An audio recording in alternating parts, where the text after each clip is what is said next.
Welcome to another edition of Chart Talk. I'm Tony Ogorek. I'm here with Jeff Viksjo. And today, Jeff, we are going to be talking about mortgage delinquency rates and what that means for local economies across the country. So, as you know, we get these macro numbers that say, well, this is what the economy is doing. But boy, it's an awfully big country. There are a lot of different pockets of economic growth or stagnation.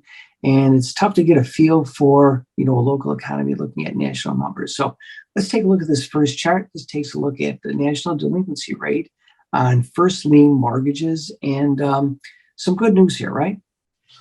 Yeah, and as we know, all real estate is local, but this looks at the national delinquency rate, which means a mortgage is 30 days or more past due.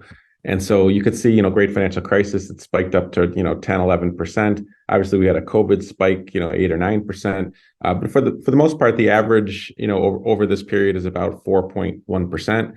And currently, the current rate is in blue there. It's at 3.1. So, Tony, we're a full 1% below the norm, which means would tell you homeowners are in good shape. They're making their payments on time.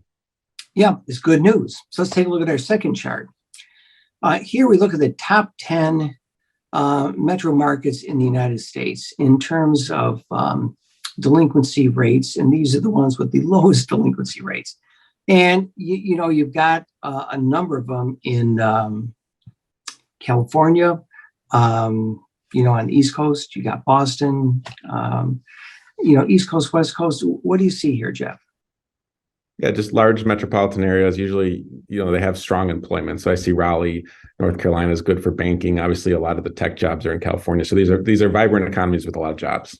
Sure. And now let's take a look at our final chart. And this looks at the bottom 10 of the 50. And here, what do we see coming in at number 44, Jeff? Yeah, it's hard not to see good old Buffalo, New York there, towards the bottom. The delinquency rate is 3.6.